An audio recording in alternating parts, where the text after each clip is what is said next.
right now, but I'm gonna give it probably 30 to 40 seconds just so I can get my intro in there. Alright, do you have any Funko Pops? I do not yet. I haven't found one that I really need. On. You know what? You should. You're a Zen main, right? Yeah. Well, save the conversation for the Teamwatch episode because this is good stuff. Okay, fine. Let me check my. Okay.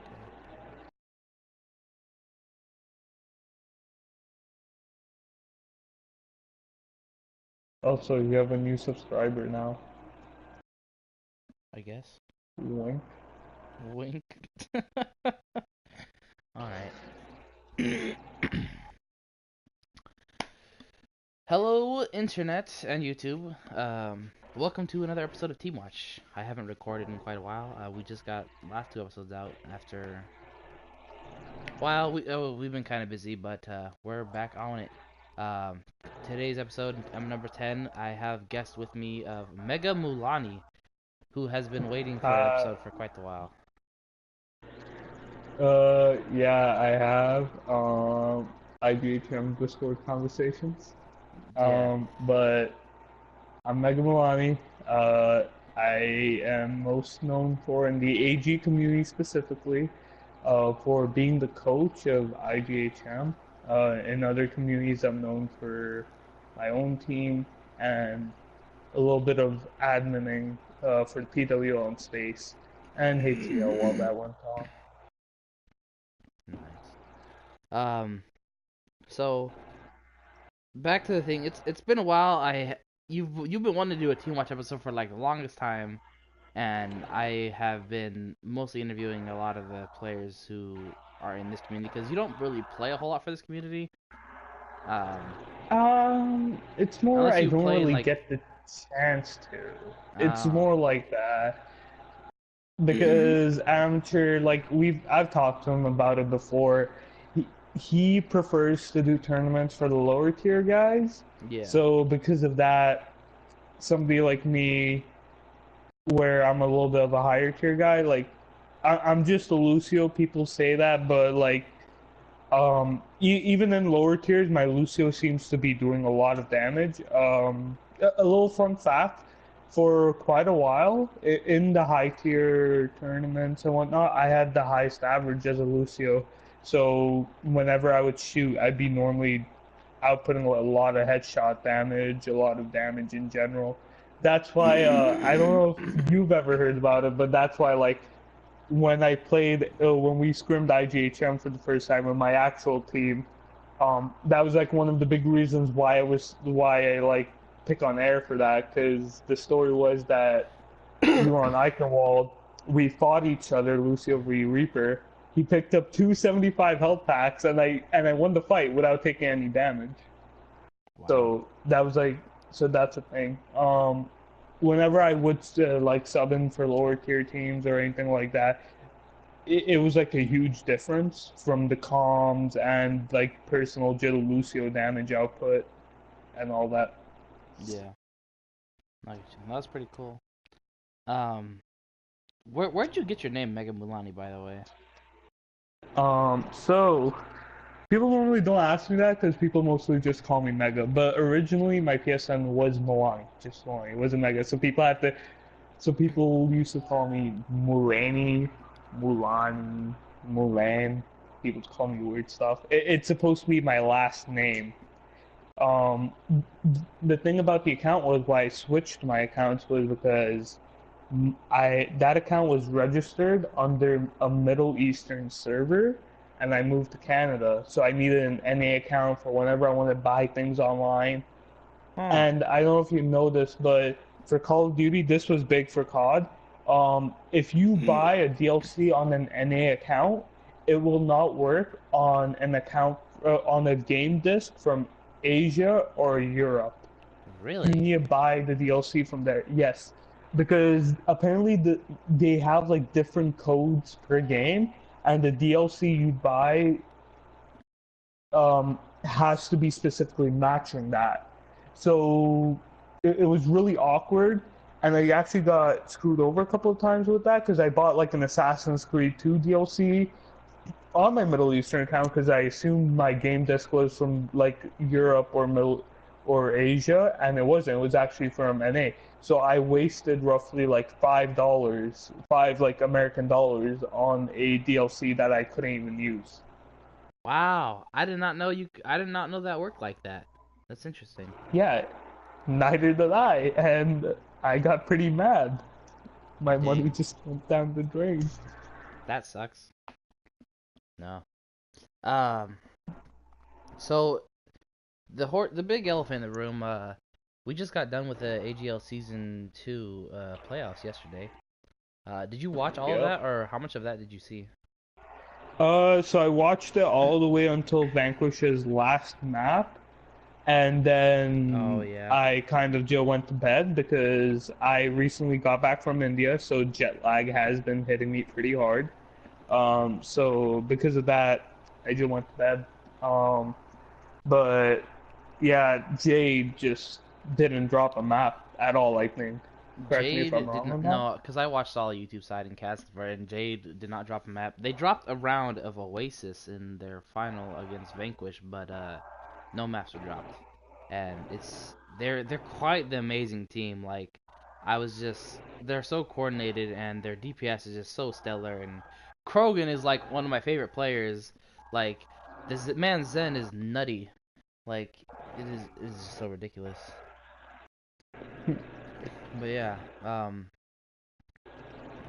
do you know because we're supposed to be doing like a best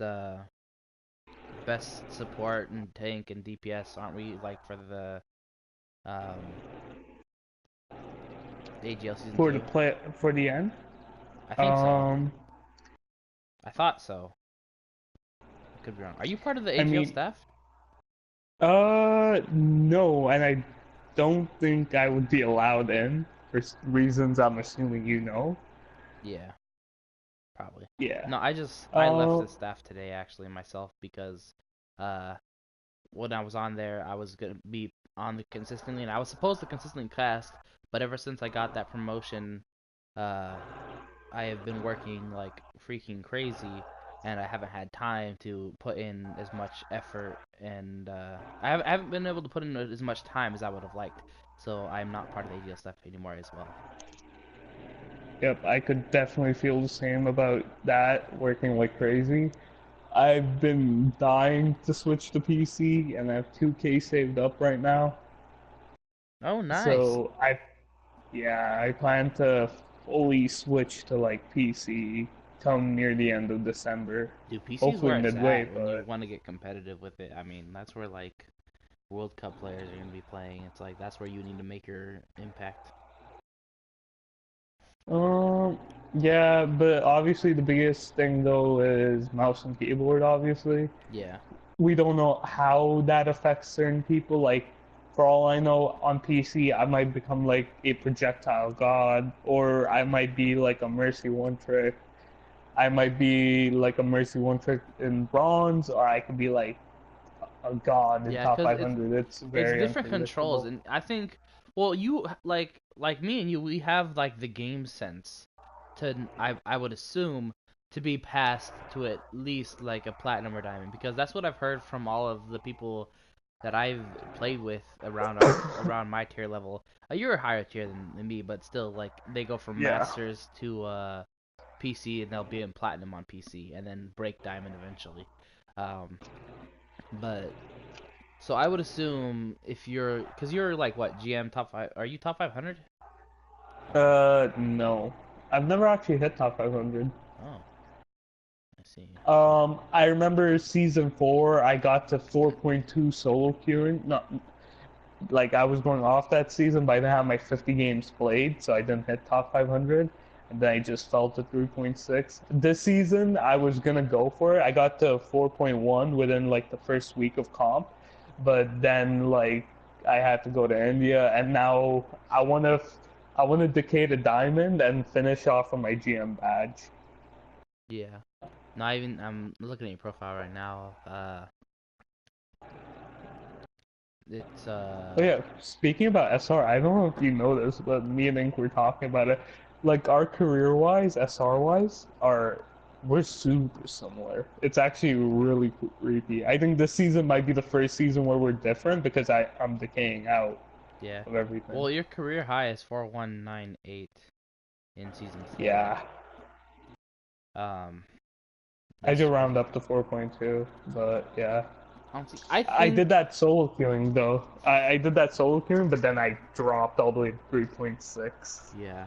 See, I think I could hit GM if I put the time into the game because I don't even play competitive anymore. Like I stopped when I hit masters and I was like, "Yep, that's good enough for me," because otherwise like I'm not gonna really or I can't play with my friends if I go too high and there's still like a bunch of people, but and this could be me just being like, "Oh, I could totally hit masters. I'm amazing." Like, I don't know. Maybe I couldn't, or I mean On GM. Maybe I couldn't hit GM, but I felt I could feel I could do it if I grinded it out. But it's kind of boring for me, honestly. Honestly, I think majority of the problem with the community and why people can't climb is because one, people don't respect metas.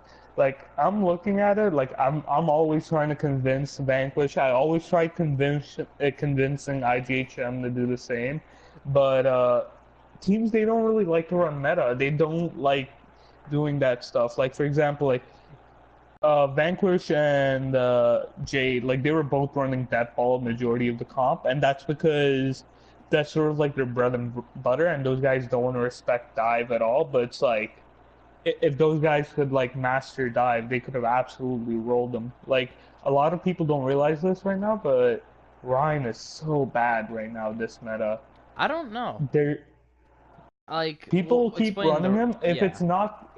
If it's not King's Row, there's no reason that you should be running Ryan Zarya because as a Winston, you can just do so much more. You not only that, but you enable your DPS to do so much more as well. For example, let's say you're a Zen in the back and you've been killing my soldier a lot, and I'm Reinhardt. I switch to Winston, I dive you. I'm not protecting my soldier anymore, but I'm on you. So either one of two things is gonna happen. Either A, the team's gonna focus me to help you out to survive, which is gonna leave my 76 to go wild on you, and that's not even talking about my other teammates. Like, what if my tracer comes in and just one clips you while I'm zapping you? Yeah. But I jump on you, so I'm doing that damage. I'm doing the melee on you, and I jump down, so I cancel the animation, and Yeah. I'm zapping you as it is. And I have a bubble down, so people are struggling to damage me. I'm What if it because I do this when I'm when I'm playing into a Winston Zenyatta as well. Like you're close to like play kind of close to your teammates or at least you're around me. Like not super in the back line for that specific reason that they can't if they jump into you, I can either retreat to my teammates or do something similar then too. But the problem with that is assuming that somebody could melt down the Winston really quick. That's where Diva comes in. That's why Diva is looked upon as like that's why a lot of top 500s were specifically calling for the nerf of Diva. If you look back at it, it wasn't really like people asking to nerf Mercy, Lucio, Winston, or anything like that. It Everybody was was Diva. asking to nerf Diva. Yeah, the Because if defense I put a matrix is defense ridiculous. matrix on my Winston, it doesn't matter. The only people who can now damage my Winston, assuming you're running that ball, are Ryan, Yeah. people meleeing, or Zarya. And that's assuming if you're running that ball. If you're running a diva of your own, then that takes her out of the mix too. Yeah. And even if I dive in on you and you're surrounded by your team, I do AoE damage as Winston. Tracer can still come in and one clip you, then go for like your soldier or whatever. Yeah. And Genji and also Ryan doesn't help anyone other than like hit scan, specifically soldier and Yeah. McCree. If you want to run Honestly, Genji, which normally teams should be, he has the best ult in the game. Winston enables them more than Reinhardt. yeah. Just teams don't want to put in that time and effort into fully master and dive. Yeah. And there's so many Reinhardt mains that hate Winston, hate certain heroes, that people are never going to improve on that. because of it. Yeah. See, People aren't committed themselves. I myself, I always loved Reinhardt. Like that was always me. And then let me see, was it season 4? Yeah, it was season 4 when I played Winston for like the first time in because I was like, you know what? Because season 3, I was like, I can play all these tanks except Winston, and then I was looking up Winston videos. Are like, Winston's the best tank because this and that and that. I'm like, I tried it, and Winston's amazing. Um, but the way the way I play Reinhardt, even I play it aggressively, and I probably thought I do it like kind of like a damage kind of thing, like a tank DPS. If you're, which probably isn't the best way to do it, and I thought this myself because like even we saw Dova yesterday. Dova was amazingly aggressive, and it worked out well when his Mercy chose to pocket him, and then they couldn't do because Vanquish ran Winston eventually with MW3. Um, Vanquish, Vanquish, yeah, or not Vanquish. MW3, Uh, Internet. Turnback. Yeah, that's what I meant to say. Turnback ended up running the Winston, and it didn't help them out, but that could have been also because of their lack of coordination with that. Well, what I'm getting is, I guess I wouldn't mind. Or what do you think of like the aggressive Reinhardts, really? Because that choose to go on the offensive and then maybe run. I don't know what you would run with a Reinhardt that would be I effective, I mean, guess.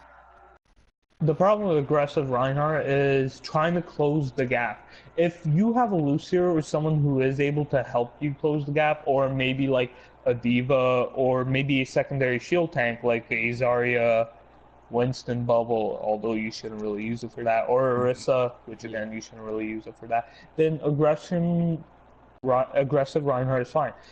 Aggression is king in Overwatch.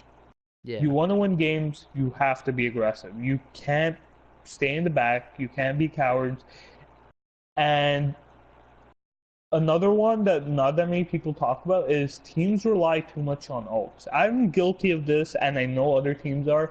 But whenever there's a switch, like Mex, you're getting countered, and our Mercy's getting countered. Run Lucio so you can survive a bit more, and you can feel for our Mercy. It's like Okay.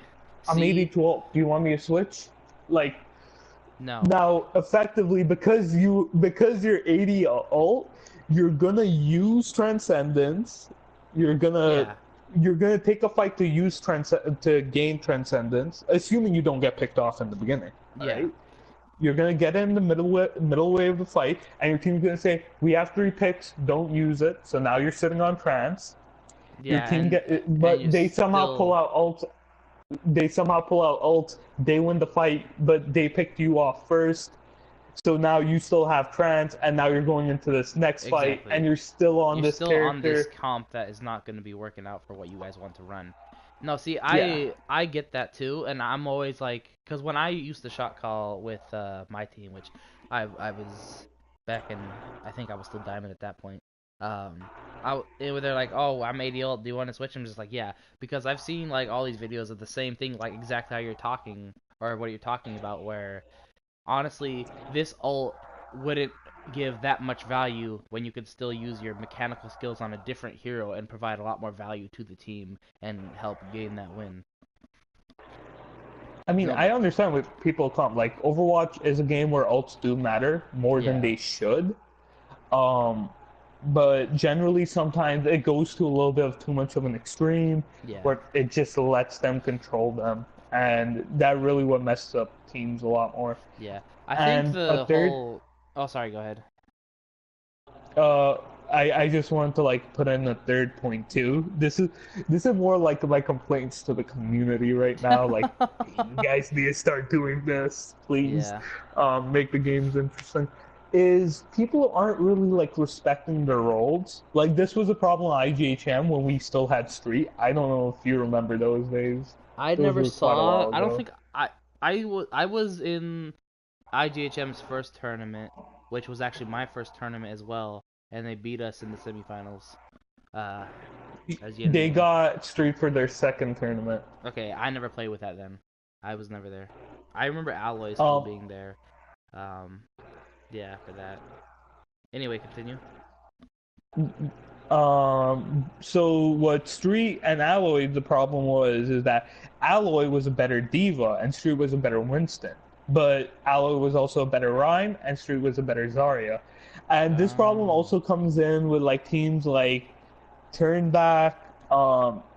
It persisted a little bit with like IGHM2. You saw a little bit with Skybound 2. Is Skybound, I think it was like Old Thunder, old one with Heroic when Heroic was the first one there. Is people don't really have like they don't stay on their roles. I know Pulse had a big issue with this. I actually used to like I used to like I think I told them once about it. So essentially what these teams had were a role issue. So if they wanted to switch the dive, they had to force like a role switch, or if they wanted to switch characters, like with Turnback, if they want to run like hit scan and like projectile, which is normally J and then like J on Genji and then TDP on like Reaper, and let's say they switch because it's a Pharah, but they feel like they should have a projectile. They feel like they should keep the Genji because of no matter what these guys Yeah. aren't like projectile DPS and hit scan DPS. These guys are the exact same. I think Yeah. flexibility should be good between roles if needed, but it seems like this isn't even like a leisure. This is more like a necessity. Like off tanks can't switch. Shiny and so Shiny Fighter and Playmate, their sport duel was like this. So if there was a Mercy, it was Playmate. If there was a Symmetra, it would be Playmate. Shiny would play literally everything else. If she was on Mercy, and she wouldn't get off Mercy at all. And if she was on, the only time she would get off is when she's on Symmetra, and that's the only time Shiny was allowed on Mercy. And essentially, people don't realize that this really messes up like the momentum for certain teams. Like for example, like a Lucio Zen combo. I love Lucio Um, Zen. so essentially, let's say I'm the better Mercy on the team, but you're the better Zen. So we're running Lucio, Zen, whatnot. We're like, hey, they're running Reaper Tracer. Let's run a Pharah. Completely fine, completely logical. Hey, let's do one better. Let's run Pharmacy because they have Diva and they can dive you. Again, completely normal. Hmm. But we should keep the Lucio. Zen by himself is pretty bad. They're gonna dive you with the Tracer. So now I switch to Mercy. I've just lost my ult percentage on Sound Barrier, and you switch to Lucio. So we just lost both of our support ults because of my inability to play Zen or your inability to play Mercy. I see what you mean there. Yeah. Um. And also it's also play styles too. Some I'm gonna use Lucio a lot because I'm a Lucio main, Yeah. and I also play I enough think he's the Lucio. Yeah. yeah, and he's the best person when I talk about different play styles because I see so many people play a character like Lucio who's incredibly simple. He probably Yes. has one of the lowest skill ceilings in the game. I'll Yeah. admit it. Um, but you can play him so many different ways. Exactly. You can Like heal, you can it's be a like frontline support, you can Lucio's speed only heal. Lucio's room is just so big because the entry level is so low, but then you can take it to another level uh, when you have other characters who take like a higher skill to start out with, and then you can't get that much output out even if you get like amazing with it. If that makes Yeah. sense. Yeah. Yeah, it does. So essentially different play styles. So let's say I'm always speeding when I'm on Lucio and you're always healing because you're not used to fast speed. And Yeah. normally I'm on Lucio more, I'm on Mercy, I fly fast. I'm always flying with people, so I prefer speed. So now because of this, there are going to be moments in the match where it's like our Reinhardt is going to push up expecting a speed boost And because I'm and on you're Lucio, I'm healing. healing instead. Yeah. And then he's It going to drop changes his the shield flow. and just feed ult because of it.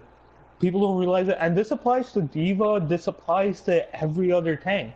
There are Yeah. tanks that so there are Winstons that dive specifically DPS first because they don't like taking damage, and then there are tanks that dive supports first because they know that their DPS will help them melt them. Yeah. Not that any specific playstyle is wrong, but it's like it does happen like that. And whenever you role switch, you start messing people up. And also, you get into awkward situations, like with Alloy and Street, let's say, where we have a Reinhardt and we want to run a Diva. Well, our Reinhardt is also our Diva player. So now we have to put our Zarya player on Diva. And because he's not practicing Diva, he's going to be the worser Diva. And he might be feeding, he might be throwing really weird bombs, he just might be super awkward on that role because he's not the one practicing it. So you're essentially saying having flexibility is good, but you should usually stick to the roles you're most comfortable with and what the team's most used to being around with, Not stick. because like you like having rather the Lucio that they usually play with rather than throwing like, okay, we need this, so we're gonna have someone who we don't usually run Lucio with uh be the Lucio, Yeah, essentially.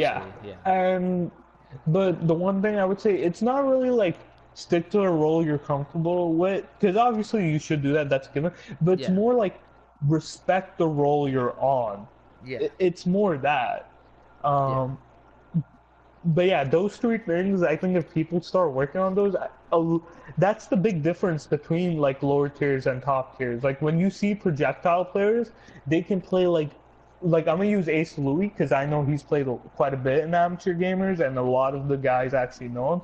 He's most known as a Genji player. A lot of people like mock him as like a Genji one trick, but it's like he can play all the projectiles in the game, and that's normally how it is. You look at Orbit, one of my guys, K-Bish obviously also knows him, wanted him for a while. It's he can play all the hit scans. Now Orbit can play a really good Pharah, and Ace can play a really good Pharah, play a really good 76. But they're respecting their roles. They know where they're strong at, and they prefer to keep it in that area instead of trying to be like orbits are Genji, then aces are McCree, then orbits Yeah. are This is our Tracer, and he's our Genji. Yeah, you want to be like, this is our projectile player, this is our hit scan player, this is our off tank, this is our off support. Yeah, Yeah, but obviously, like, but don't be afraid to learn heroes in the other pool. Like, if you're running yeah, Tracer Genji, Tracer's popping off, Genji's not doing that well, and they just got Pharmacy, obviously you'd want the Genji to switch to Soldier, so you do want your players to at least have that ability. yeah. At least have something in the pocket for a rainy day, just to so you're not Yeah. super weak to a particular comp and they can tear you up because they know you can't flex around it as much as you would like to. And also, I would say there's certain characters that I would say in each position, so like support, tank, DPS, that both players should know. Like for DPS, I would say there's like five heroes that like both DPS should know, no matter what. 76, Pharah, Yeah, Reaper, yeah. Doomfist, and I would say Widow. People don't really Ooh. look at Widow and Doomfist that much, but I would say those two. Doomfist is amazing with the burst damage and has great potential. Like TDT is probably the best Doomfist that I've seen play, in, at least. And not a whole lot of teams in the amateur gamers Discord really play Doomfist. Um, I don't blame him. He's broken right now, like bad broken. I don't know if you've seen the post or not. I saw that he'd been nerfed to all hell, and then he recently is getting a like buff so that, or I guess a change where when you punch someone, even if you're at an angle, you should still get the full damage of hitting a wall. Um, No, no. or Apparently Doomfist is bugged to hell. Like he has incredibly a lot of bugs. There's a big Reddit post. and I could imagine why, just because Doomfist is a hero that the damage he does is where when you're hitting like others, when you're hitting him against a wall or something.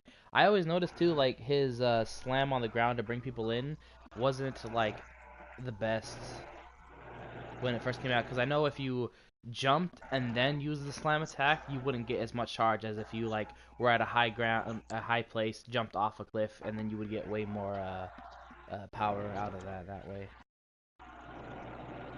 But I haven't seen a whole Um, lot of the bug stuff. yeah, but it's an incredibly well detailed long post. But also like specifically why I put Doomfist in that list is because Doomfist actually works really well around the team. You can run him with like a Tracer 76, anything you want, or you could run him with like a Genji, like as they do with J Stars. You can Doomfist is really flexible, like in that sense where he can play around each other. Yeah. Um, but yeah, No. There's all these though those are comps. the DPSs. Yeah. Those are DPSs. There are a few tanks and supports as well, but Like if you're a yeah. tank player, what's all the tanks you should at least know how to play? All of them. For both for both people, it should be Orisa, Winston, Hog. A Okay, lot of that's people don't know this, but whenever a new meta comes out, Envy normally what they did, I don't think they're gonna do it anymore with their current lineup. But what Envy used to do with like Internet Hulk and like Tailspin was with a new meta is they would always go back to Ryan Winston. I think they did it with Mickey. Don't quote me on it, yeah. but they always go back to Mickey's the Winston Ryan because amazing Winston, diva player, right? yeah, he's Yeah. an amazing off tank. His Zarya Yeah. is insane too. I haven't seen Zarya play though. But yeah, continue. I saw it in the World Cup and I saw it in a couple times actual game. But No. Ryan Winston is incredibly powerful. Um, I like Ryan Winston combo actually myself too. yeah, a lot of people have submitted it. Ryan, Zarya, obviously you can always run that, but that's more Zarya, Hog. They're more like off tanks only. The reason why I specifically say Diva could be on main tank too is because Diva has potential to be a dive tank. So for example, if you're running a dive comp and you're doing really well, triple DPS dive, but they have double hit scan and your Winston isn't doing that well, you can put him on Diva and he could still do the same job as a Winston would. Yeah. So that's why I would say both tanks should definitely know Diva. Um, See, I and Diva's like one of my least compatible tanks that I've played, and I love playing tanks and I can play most anyone, but I can't get Diva down for some reason, or I guess I haven't really tried as well. Um, and I don't know. Maybe I just have you need a bit tried it more with the new one with the rockets? I haven't played a whole lot of DPS Diva Rockets, no. Um, I would say maybe. this is probably the best playstyles for Diva because now you can still retain your peeling support, or if you want, you can be aggressive. Before it was still possible, but I think people realized that it was pretty obvious that you should be more defensive. When you want to feather the defense matrix to be as protective as possible and eat everything in Yeah. sight. Yeah. Um, but yeah, Anarissa, we've seen this on Junkertown, and this is coming a little bit more. When you have that double shields, you guys can start splitting up. Your main tanks don't your both your tanks don't have to be together. So for example, like Voskaya, a team tried doing this once against me in comp. It had a pretty good idea, but the guys weren't really like that coordinated with each other, so it was a little bit harder. So on first point Voskaya, what they did was they had like a Rhine, Bastion, Mercy set up on the top left, and they had a Orisa, Torb, and Anna on the right. And so essentially, if we tried fighting on point, we're getting shot down by two angles. Mm. And you've seen it on Junkertown where it's Ryan Orisa protecting the Bastion, Mhm. or in the World Cup with Canada where it was Orisa Roadhog. Orisa Roadhog is incredibly strong. Just her ability to pull people and then hooking people. Um, what's it called? They called it like the claw machine from arcades. That's what people are calling it a little. That's awesome, man. No, Arista's really interesting. I've seen a lot of people play Arista recently. Like when she first came out, I didn't see a whole lot of people competitively playing her, but it seemed like I don't know if she got a well, she got the buff with the shield thing and the damage and the projectiles are faster. I remember that. Um, but I just hadn't seen a whole lot of play from her. Well, that's how it is with normally every hero. Doomfist was an exception because he was broken. His hitbox was big, and he was on a 4 second cooldown for a one-shot ability. But Yeah, generally, with Anna, Sombra, Orisa, and now Moira too, you're not. She's strong. People know that, but it's yeah, like she's not in any tournaments. You're watching it, teams that run her get railed. Like Yeah, people well, just aren't really used to them right I now. love using Moira honestly. Like I was playing or I was scrimming against with some people and using Moira was really effective for me. And I don't know if it maybe I'm just clicking with Moira really well, but I love how Moira plays and is one of my new favorite DPS. Actually, now that you remind me that, I'm gonna buy her golden gun right now because I've been forgetting to use my points. Anyway, uh, All right. but yeah, Um, yeah, and for supports, for like heroes that like both supports should be able to play, I think Lucio is a given. yeah, Um, Mercy, Zen, and Sombra. yeah. They're Well, Sombra's such an interesting uh you can I run th her as DPS or yes, off or support, support, yeah. but honestly, if your support can run it, I would say do it because there are moments like for example like Anubis where you could run like Mercy Sombra point one, and then Yeah. you could have your Mercy switch to a Lucio point two, and it would still be incredibly strong. Um, Would you still run like Mercy Sombra even with Mercy's terrible animation nerf thing? her res Yeah. animation. Yeah, with it being so Um, slow. I would. They showed in the World Cup. I remember a team in the Mercy meta. They ran the old meta on the sky. They ran like Mercy. They ran Sombra, Lucio, and she was still incredibly strong. And I think Well, that I'm talking about more. Mercy being effective. Oh, Mercy with Sombra specifically. All Yeah. right. My bad.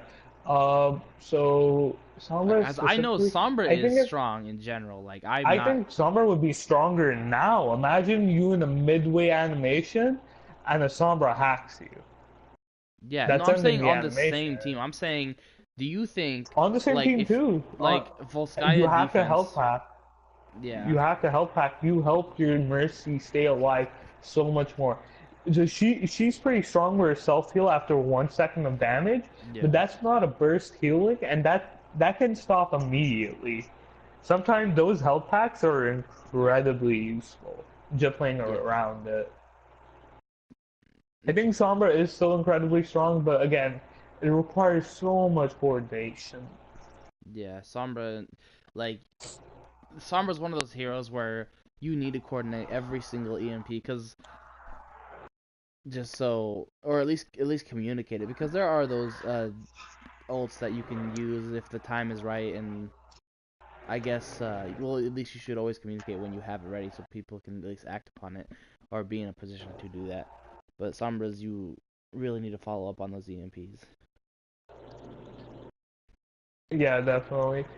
Um, but something that I think needs to be happening though is that the defense heroes need to get a rework. Most of them actually.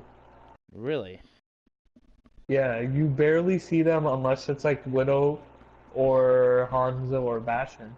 Anybody else is really weird. I think we in higher tiers. I'm pretty sure my team was one of the highest teams that ever ran Torb because we just ran him as a main support, where I would play Torb and then we would have our Mercy player. That Yeah. was the only time we'd ever run him. But it's like Torb's in a really bad position. If teams are equal, then a Torb will never work or anything or any of the defense heroes. If teams are equal, like a May will never work. A Bastion may work for the first time, but the moment you lose that one fight and Bastion setup's done, it's like he's out. Yeah, because everyone's wary of the Bastion. Everyone, like, Bastion's one of those heroes, like, oh, they have a Bastion because of just the high damage that he can put out, so Too everyone's much of a focusing risk. him. Yeah. Like, surprise Bastion's best Bastion, like, you're playing on, like, Route 66 and, like, they're about to put it in and there's only, like, 10 seconds left. You, like, switch to Bastion and destroy them and they don't have time. Or depending on when you pull it out, they won't have time to regroup, really. Unless they, yeah.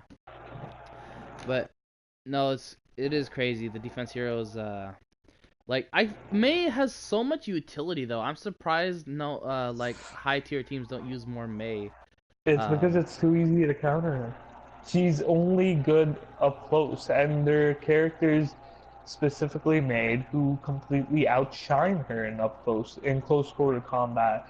Reaper, that's a given. He's Yeah, the strongest close quarters fighter. Roadhog, that's another one. Diva, she's got dual shotguns with infinity ammo, so yeah. it's gonna be hard to do that. Now with rockets too. Reinhardt swinging 75 damage. If he lands a fire strike on you too, you're dead in two hammer swings. Zarya can bubble. Like I get what you're it's saying really now. messy. Like she has to fight close range, and well, what if you play her not close range? I mean, because you have the icicle spike, but that's not really great because it's projectile and She's it's the like only once per. projectile with fall off damage. May has fall off damage. Yeah, her icicle has a little bit of a fall off damage. I did not know that actually.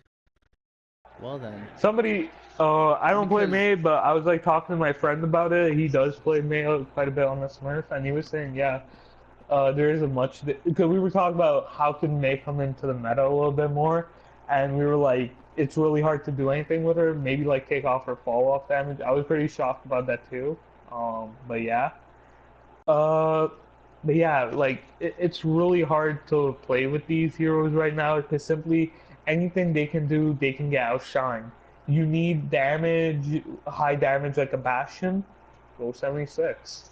You need a close quarter fighter, go Reaper. You need a disruptor like May, like somebody who can CC, crowd control, Sombra. She's perfectly fine. yeah. Anything that they could do, somebody can do better. Well, like Oh, you May's like the utility from the shield you have to use to the utmost advantage because you can separate teams and help your team fight, and I think that's where her most value lies is actually in the her walls, wall. yeah. Yeah. I remember actually saying that the only reason why Mei will ever be meta is because of walls.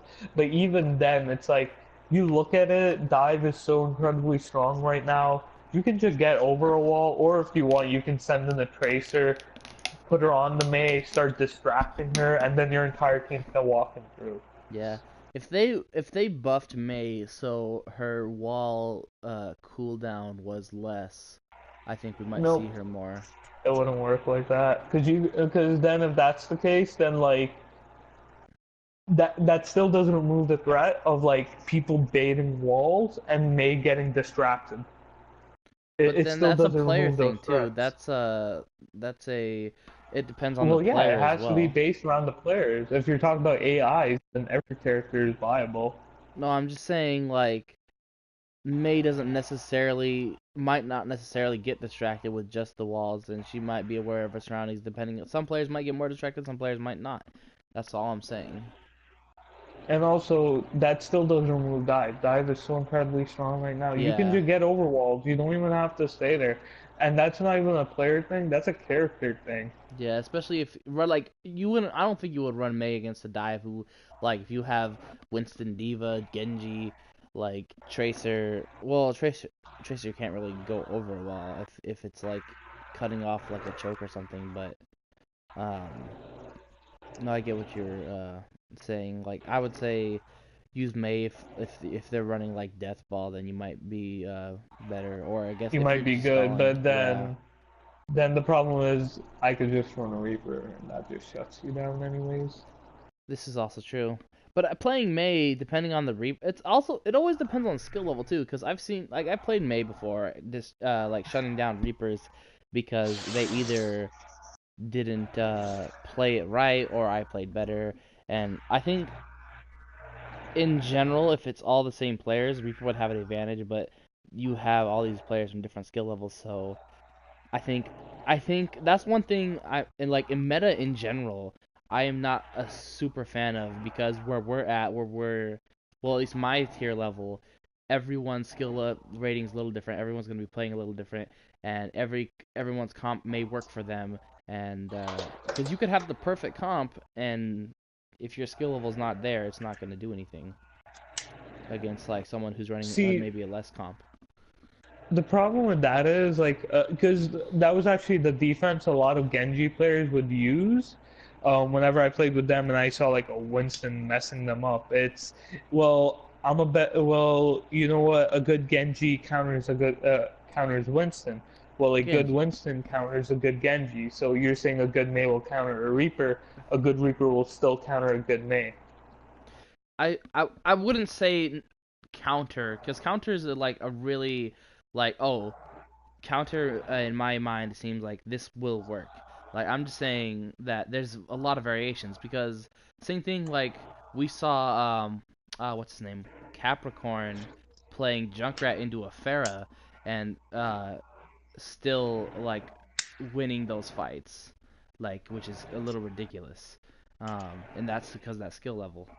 But like if teams are evenly matched, then with the same skill level, then Yeah, the then it wouldn't yeah, work like that. It wouldn't work like that. Cap would have been getting countered if he played against like a Pharah main, like for example, like Icy Suspect or Elite Big Noob. Like he would have gone countered easily on Junk. yeah. It and that's because those guys are at an equal level. Like the Pharaoh would you're talking about yesterday in the playoffs, I think right? it was like Route 66. I think it was Capricorn playing defense, Junkrat into Pharah. Who was the offensive Pharaoh? It was. It might have. Was it Team Little Epic? It might have If it been. was a little epic, then again, that's the same thing. Those guys were an EU team, so they were on EU ping, and I believe they're more of a low Wait, is Capricorn masters on team Vanquish? where, yeah, where Okay, then Vanquish yes, is more of a high tier team, because Vanquish did a play high well. masters team. Yeah, But yeah, that would obviously come in too. But yeah, so I don't really feel like though that's a really viable defense. yeah. It just ended up working for them because of the skill difference. Yeah, it's Little not Epic really fought because of well like though, oh honestly. skill with character. I think They did, but Vanquish lost the map to Little Epic, didn't they? I thought they did, or they were no, close they were to. super close to Was losing it maps. Nepal? Vanquish was choking a lot that the playoffs. Like Lil Epic, we barely beat them each map. And then when you go back and you look at Jade, it's like per round, per map, we were barely losing. That King's Row where they pushed it into overtime, I don't know if you know this, but Sheer got his grab deflected. I don't know if you were noticing that, but he got I deflected, did not. and I don't remember Jade that. Jade didn't do anything with the grab, like we were talking about in Discord earlier. But we had something in combo with it. I forgot exactly what. I think Cap had Riptide or Pulse Bomb. I forgot which character he was on, but we had that combo already. And then out of nowhere, the Genji deflected, and everything got completely wiped, and we got messed up off that. Hmm. Like we were choking a lot. Um, I'm surprised Vanquish did do as well as they did, considering the fact that AV was gone for a week, and we brought in Swisher, Fisher, and Sheer Lives, who have never played with Vanquish before on a Yeah, serious level. yeah. It's Sheer. Swisher hasn't played at all. I had to dig him out of his I've grave. seen Sure Lives before. I don't remember where, but I saw him before because the name was very He familiar. was on Bipolar Bears No, it was for a before while. that because I'd never Then seen he was Bipolar with Bears. Vanquish too before that. So Maybe Sheer it was was actually Vanquish. with Kale. Kale brought him into the scene, I think. Huh. Yeah. Interesting. He was a sub on the Overguard team. I think you subbed for us, so maybe you played with him. I subbed. Yeah, did you or was it I someone subbed else? someone. I subbed for a team. I guess it was for Vanquish In the then. I Overguard. did. I did for like Yeah. one match. So yeah, so maybe that's where you met him. You probably just played with him. He doesn't really talk with new people. He only talks with like people he knows. So Huh. he probably didn't said anything, so that's why you probably don't remember. Interesting. Quite Yeah. interesting. But yeah, no, there's lots of team comps really anyone can use, and that's what I love about this game. Like the meta is there, and you can use it to your full advantage. But like I love seeing teams run wanky like weird comps and winning like, and it's just fun. And I know it's mostly because if they run like a really weird comp and the team they're fighting against doesn't know how to counter it because they're not used to it, or they don't know what to do, then I mean. it's just all around fun for me to see that. But yeah. Um so how did you even get mixed up in like all this? Like where did you come into this like Overwatch PS4 like tournament scene? All right, now this is a story. I'm Here's gonna the go on origin for story. I'm gonna go in for a while. This is a little bit of an origin story and a fill in for gap. I'm gonna start saying stuff that people don't even know about, and they're actually doing stuff completely unexpected to this. All right, this is people don't normally ask for this because people don't really know anything. So I came into the scene first, season three, the Overguard. Sauce City Light brought me in. He's the reason why I came in because me and Beltran, we have this friend called B Rose, and he was friends with this guy called Sauce, who was on the number one PS4 team at the time. And he would come and do it with Sauce, and then Sauce one day brought up in the conversation that he was on the team and everything, and they started asking about him. Then I joined. It was mainly because of them. Um, and then I was in the Overguard. I was only in the Overguard. I joined a team called Enigma Gaming. Mhm. Um, we went into our first tournament and we did really well against a team that was together. We lost 2-0, but the maps were in Umbani, which we lost 4-3, and Kings Row, which we lost 4-3 again. And that team finished third in the entire tournament, I believe. But we got first rounded by them. So we felt like we did really well, assuming that, and considering the fact that we were missing our star DPS at the time. Um, so we first came into that, then that happened. We scrimmed a lot, and we used to play quite a bit. We used to we only lost that one game, but technically we won every game after. But then the captain was kind of a real douchebag. He actually convinced this girl that we had a mercy main slash diva on our team. Um, he convinced her that essentially she was the problem why we were losing every game that was happening. I left the team before this happened, so I didn't really watch it. But he was blaming her consistently. It was all her fault, and she really started to believe it. And she actually left the scene. Her name was Muzami. She was actually a really good off tank player and like a mercy main.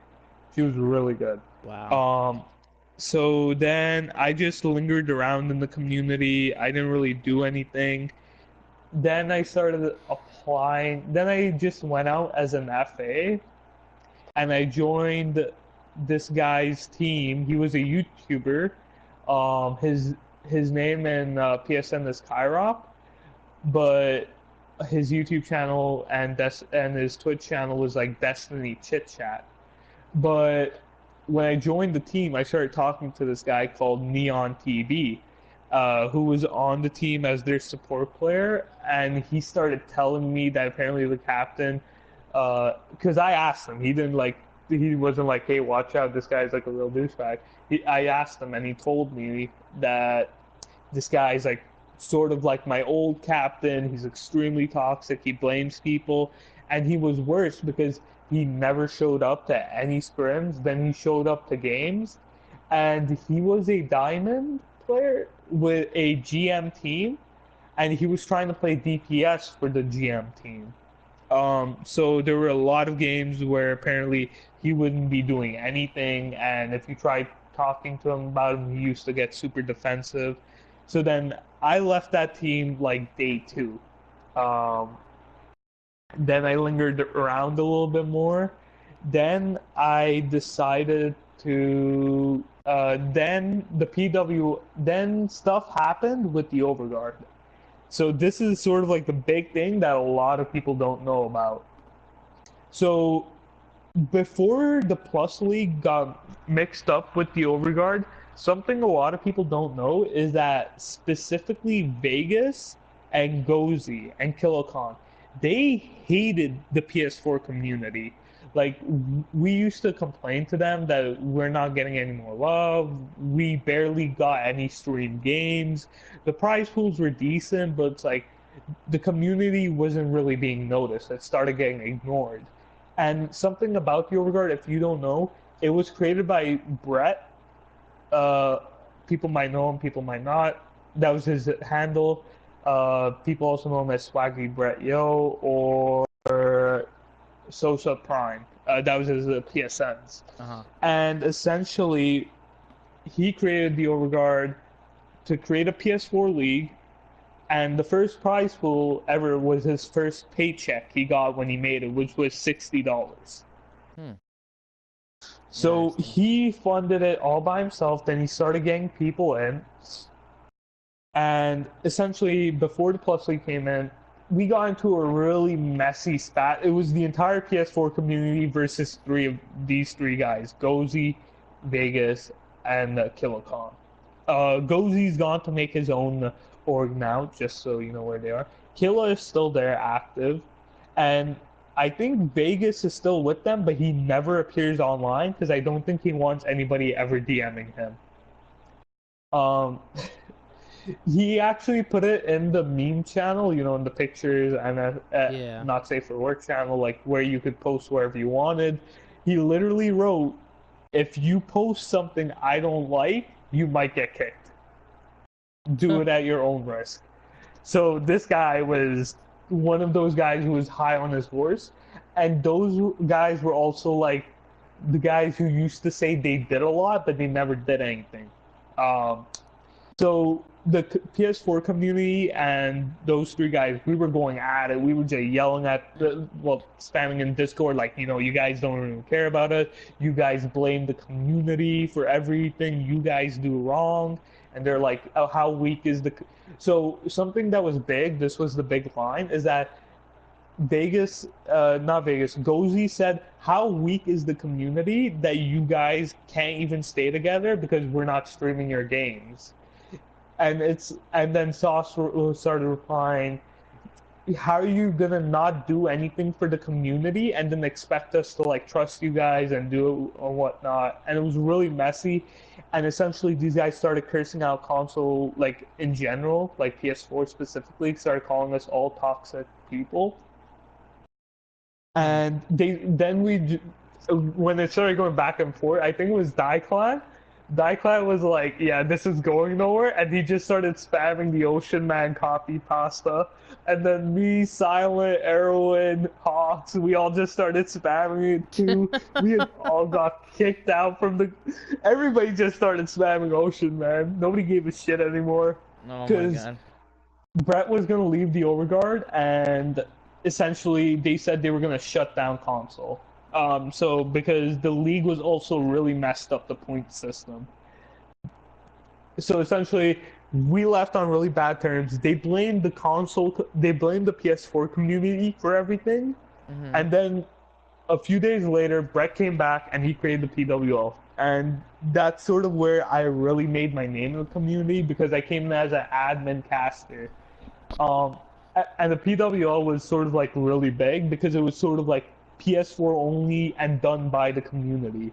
Like amateurs gamers is in the community, but there are a few people who are in the staff who are a few of the owners like Angel and Amateur. They aren't really in the community. It's more like they're known as just like the owner slash staff, like Plague, Amateur, Angel. Um, like those guys aren't really in the community anymore. It's more like they just do stuff from the sidelines. Everybody Oh. in that Discord was in the games. Like everybody still played comp. Everybody actually Brett, the owner of it, was actually on a team. We only had one person who wasn't actually in the community, and that was Primera. And he was super active in Discord, always talking, always there. Um, So so it was really big.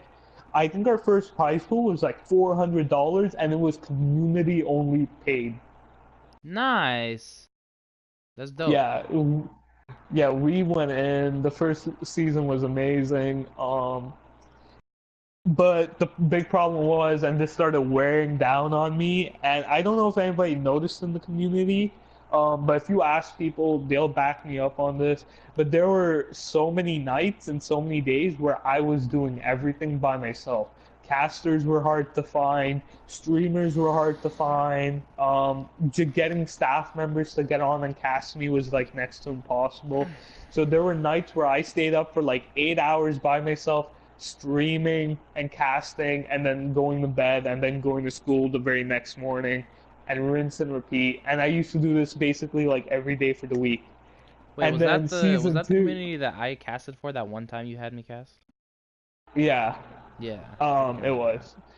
Yeah. That community like sort of ran all the GMs where whenever a low team actually came up, amateur doesn't know this, but whenever a low team would try to sign up, I would actually sort of like hint like, hey, you should probably check out amateur gamers. Like you guys are like all GMs, top 500s.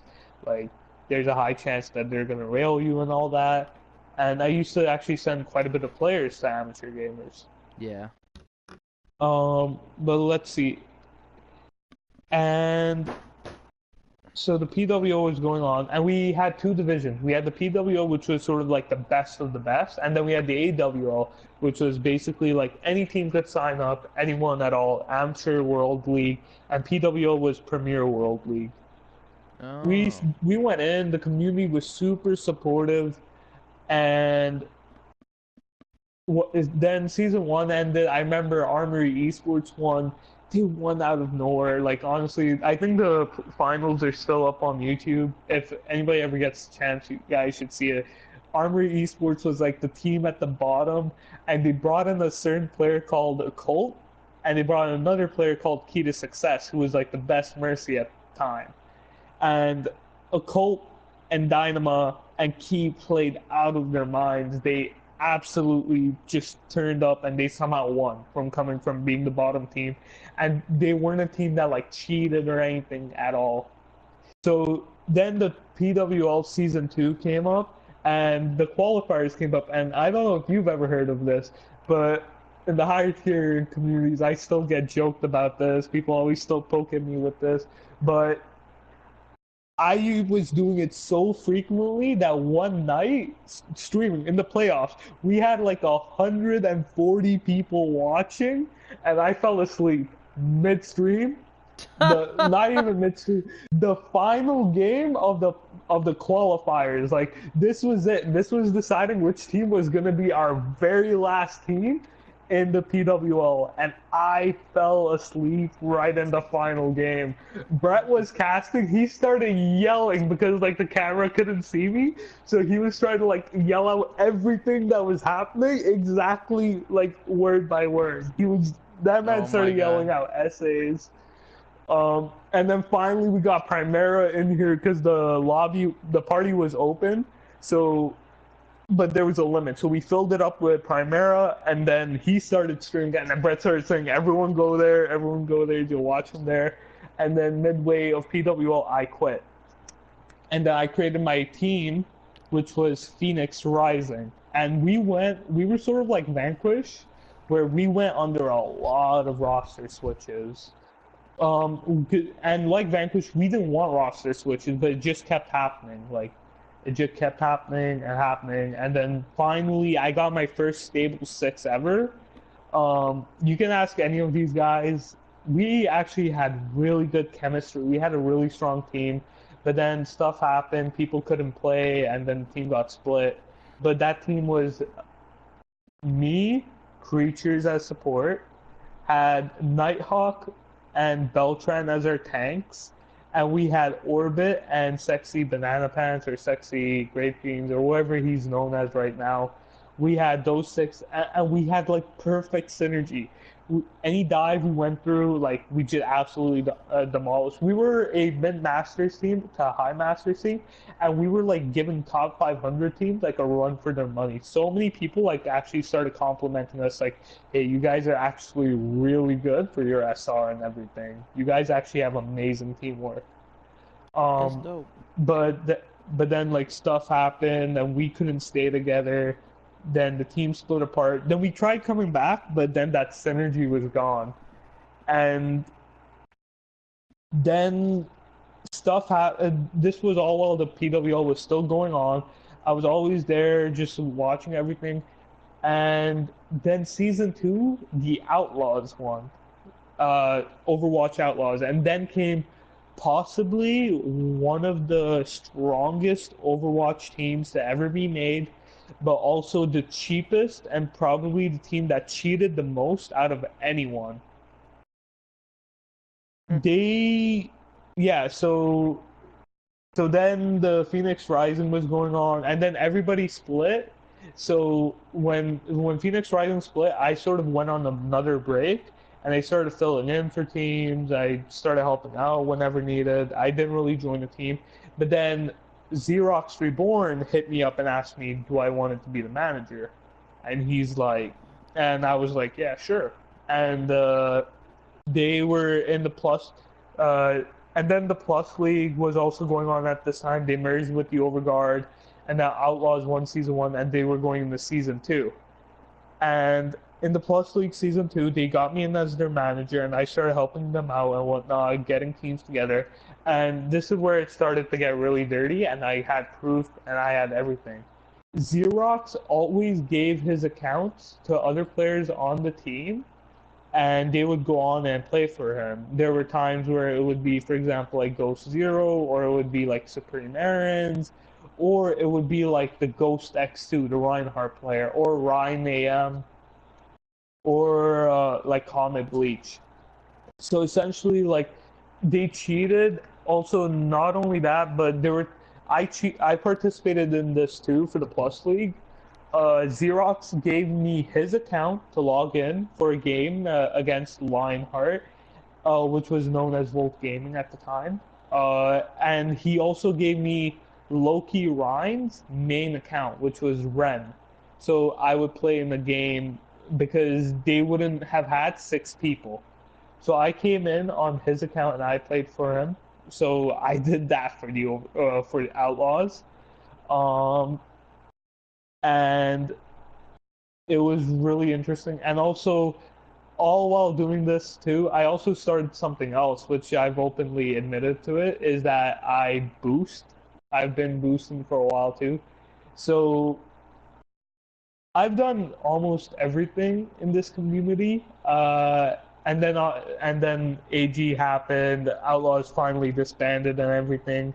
I had to go to India, so I couldn't participate in the Overguard, so I stayed with Amateur Gamer in his How'd you community find because of Amateur Gamer? Like, bankless. where did that come from? Like, or how did you? That So I was looking. So I think I found him out during the PWL. I was looking for casters, so I searched up Overwatch PS4 tournaments, and his was one of the only ones that popped up that wasn't the Overguard. Hmm. Yep, Interesting. he was one of the few guys that actually popped up. So I was looking for casters because we're consoles, so I don't expect casters to ever get like uh the right like any right orders like gold can only cast for AG. I don't ever expect anything like that. So I started looking for people, and I was really going after. No, actually, that's not the reason why. That's how I found one of amateurs. Like that's how I found amateur again. But the first time ever was also through bureaus. Oh, So B-Rose was a big Destiny streamer. I don't know about how well you know Gold, but Gold was a big Destiny player. So interesting. he was in B-Rose's stream and he was talking, "Hey man, how are you?" Yada yada and all that. And then at the end it's like, "All right, well I'm gonna go like cast a tournament. See you guys." And I was like, "Wait, hold up, tournament cast? I need casters for the PWO." So then I looked them up, and then I started DMing him like, "Hey, I heard you're casting a tournament. Which tournament are you casting?" And he's like, "Amateur Gamer," and he hooked me up with all that information. But then I remember I had to go somewhere, and then I forgot Mhm. about it, and then I naturally searched up Amateur Gamer on my own.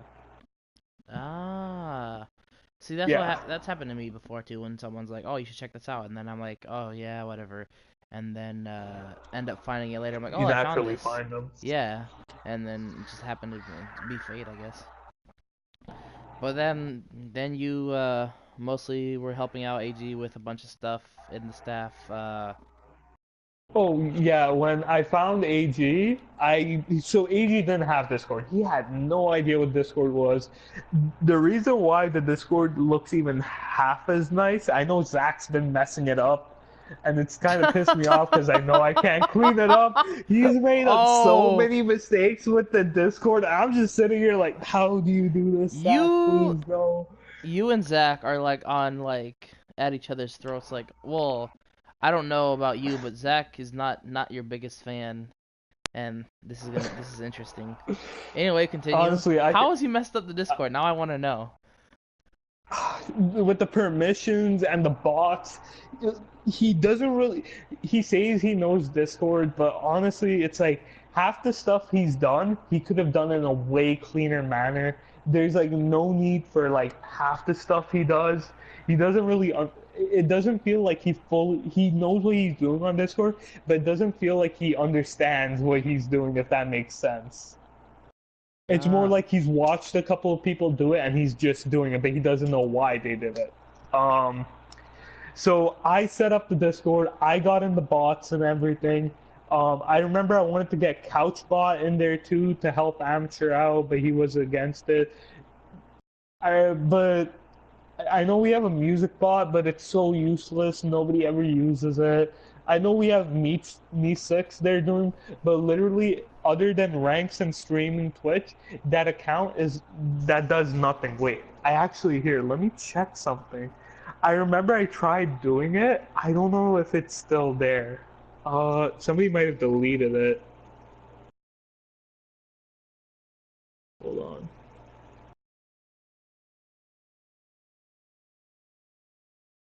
Ah.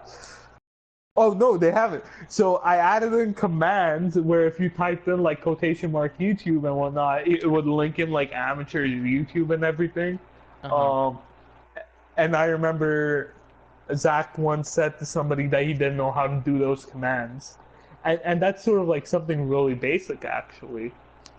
But yeah, I set up the Discord. I actually hit up Amateur with like I got Amateur in contact with a lot of like high tier teams, like not personal face to face contact, but I Yeah. got him in contact like as in I got him in their Discords, I got him competing and stuff like that. Yeah. No, I'm still struggling. I Um, still struggle with Discord, honestly. Like it took me forever to figure out how to do the freaking ads or the freaking oh no, emojis. I was so that's bad. I was like, how do we that's make the eyes? What is going on? that Yeah. But that's yeah, so I don't blame Zach if for not knowing things. I was really bad. an Anyway, admin in the I was actually an admin in the Discord, but I got removed. And a lot of people don't know why, or a lot of people get apparently a misconception about it. Is Amateur actually removed it because there was a big miscommunication from us. So there was like this tournament coming out, and it was like a really good friend of mine. So just started DMing the captains. I obviously didn't want to at them publicly in Discord because that I felt like that would have been like rude to Amateur being like, hey, in the middle of Discord, like, hey, go join this tournament, what by Amateur's tournaments. So I started DMing them privately, giving them the option with no like outside review or felt like I'm like trying to publicly say, hey, leave this or anything like that. But I just sent them the info to the Discord. Like that's literally it. It was up to like Brett himself to actually sort of like close the deal to like, hey, sign up. So people in the Overguard started messaging me that saying, hey, you can't do that. And Amateur took away my admin and he didn't tell me until a little bit later when he was finally free that like, hey, I felt like it was a lot like a breach of trust that like, hey, you started just hitting up all my captains out of nowhere. uh, I see. So that's just like a little history of what's been going on. But amateur me, I feel like we're still on pretty good terms off that. A lot of big decisions that amateur has actually taken, I felt like have been off me. So a big one obviously would be the SR limit. So before the limits were actually your career limit. I convinced amateur that hey, this should be a season limit. This shouldn't be a career limit. Another one was this hasn't been really done, but it's still there. Um, so if you're in a diamond game, if in a diamond tournament, and you're a coach, you technically have the right to go into the lobby be locked to your team only, but you can do that, and you can actually coach your team while being in the lobby midway. I think I was there when you were bringing that up too in one of those chats, or I was listening in on some way or another because I remember something like that. It was I quite was in a interesting. call. I put it in the public Discord a little bit. I put it in the staff chat, but then like Zach and Plague, they start saying, I don't know how that would really work and whatnot. Me and Plague were in a big discussion about it, and we weren't even arguing. We were just talking back and forth. I Yeah, actually love that discussion. But I know amateur, really, and I just like I just messaged him privately, and normally he responds to me whenever I message him privately because I've told him like, hey, if I have ever anything serious, I'll DM you about it. I won't ever message you publicly. But yeah. interesting. No, it's crazy how far we've come after all this time and the origins. And it's just crazy. Oh yeah, and Um, I have so many relationships with like people. I have so many funny stories with everyone. it's Is there any funny stories you want on anyone? I'm saying I got uh, quite a bit on a lot of people. not really. Just because the fact that they might not want to share it publicly, I guess. I don't know. Oh no, Um, these aren't stories that have been done privately. These are stories that were done in the public, and I've watched them. So don't worry. Like if I don't have a story that's public with them, I'll say, oh, I don't got anything public with them. You can go ahead no, and ask. no, it's all good, man. Um, Wow, one in a lifetime opportunity. was there anything you wanted to really say for like a closing statement or anything like you wanted to end the podcast with? Um, honestly, is I think you should. This is more like a little. I feel like this is a little bit of feedback to you. I think you Okay. should like interview like entire teams. Like for example, like you know how Jade won it. I think you should. I personally feel like you should interview the entire team of Jade. I've thought about doing multiple people on one thing before. Um, but um I don't know. I guess because it's been the whole formula before, just really talking to one person, and like the whole purpose of this thing was to get to know that person in particular. And I guess Getting to know a team. because this isn't, like I said, this isn't an interview. It would be good getting to know a team, but then everyone has all these stories, and I think at that point it would take way more than an hour. Um, because at this point I don't think I'm going to. Well, everyone has the option to, but before I was like, oh, I'm gonna interview everyone or podcast with everyone, and now I'm just gonna do those, or I think I'll have amateur message anyone who wants to do it, message me, I guess, and I'll go through that hell again. Oh, you're gonna But have a anyone, waiting list. yeah, like legit, the first Team Watch episode, I got you don't understand the amount of people like asking. Who did you interview first? I think it was Blue Ninja, It was right? Blue Ninja first, when we were still playing, well, kind of playing on the same team, because he had asked first, and when it got brought up, and I was like, I guess, sure, because it was kind of a test run. It was actually kind of a bad episode because my audio and my settings weren't correct as how I wanted them to be. It's doing better now after the first couple Yeah, tries, and you got more experience and now to after. like what to talk to people. Well, I mean, I've always been a talker. Like my whole job is about talking to people anyway, so it kind of comes naturally. Um, but it took a while before I'm figuring out all this the intro out because I started the stream like I said before before the episode started, um, letting it play a little bit so I can get the intro in there because like up to Plague was the last episode I had where it cut off the intro and I'm just kind of pissed about that. But yeah, Re-interview him. nah, I don't. Everyone's getting their thing, but um, no, it's been fun.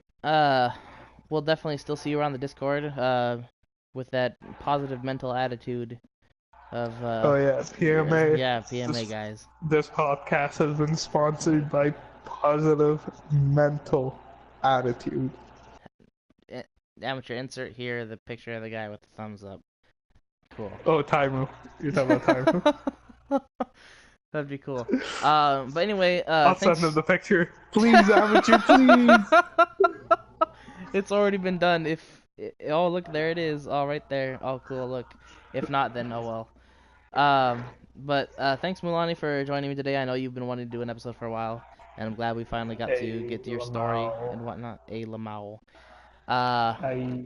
but yeah, stay tuned for some new Team Watch episodes. We should be hopefully getting one once a week and possibly two a week. I think I talked to Amateur about that. I haven't really worked out the details. So yeah, you guys have yourselves a lovely day. And we cut it off there. I'm still letting the stream go because that was another thing that pissed me off, that it cut out my outros too. I'm like, you freaking.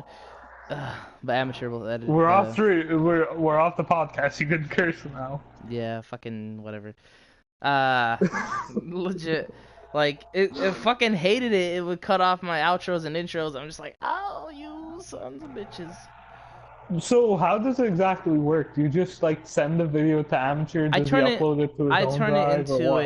I turn the video into an MP3, which he takes and uploads with a background onto it, and then I think he puts gameplay videos in the back usually.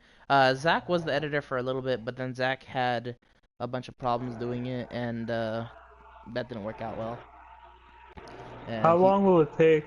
How long will it take to actually come out? This episode, Yeah. it could come out this Wednesday. It could come out next Wednesday. Um, I'm not sure because I would like and prefer the episodes to come out on Wednesdays when they're scheduled to, but that hasn't been happening as often as I would like. I'm just gonna stop the stream right now because it's been a while. Broadcast.